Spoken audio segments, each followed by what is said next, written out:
Casino Royale. I just read my first James Bond book, and this was the first one written, which is kind of weird because it was one of the latest movies produced.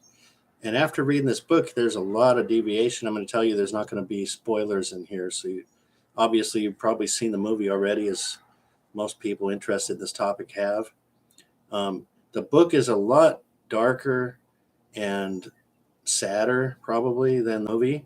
And there's a lot of changes in this. If this had been the first film made from a book, I don't believe the franchise would have continued because it was not glamorous at all. It made the spy life look really just sad and bleak, which I'm sure it was. The interesting part about the beginning of it is it was almost like a written dossier of the bad guys. So it was like you're reading the history of the bad guys that they're trying to take care of or whatever. And then when they finally got to the casino, this book's only like 180 pages, so it's a pretty quick read. They finally get to the casino, and they're doing the gambling and stuff that's in the movie. A lot less glamour involved.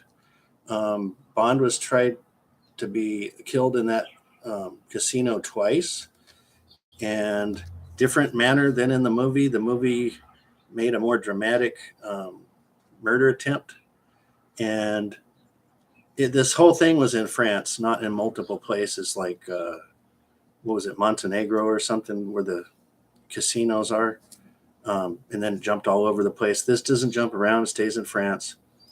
But the major part of the book is like the last third is the love story that he had, and it turned out to be tragic. Of course, in the movie they don't so much tell you what happened, but what happened in the redo of the movie, apparently they made a little bit of an edit to that. It's not what happened in the book, and I won't tell you what happened in the book, but she was not murdered. So you'll have to figure out what that means. I'm not going to say it because I don't want to spoil it. But much bleaker, sadder, and interesting, though, the last line is the same as in the movie. Yes, I said was. The B word is dead now.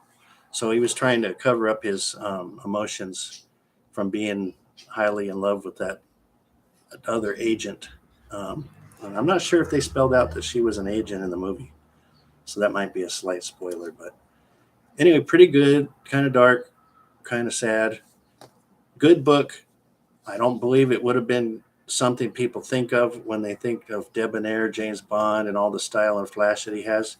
It did not come across in this book at all. It was more of a depressing spy life kind of thing that was really more realistic, but I don't believe would have sold a lot of movies. So the edits they made to this were pretty good, and the general feel of all the James Bond movies, maybe in the later books the movie feel matches more of the novels.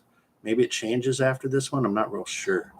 So I'm going to the second one soon, which is Live and Let Die. I'm going to read them in order, and they might progress to become more like the movies. But so far, this one was not.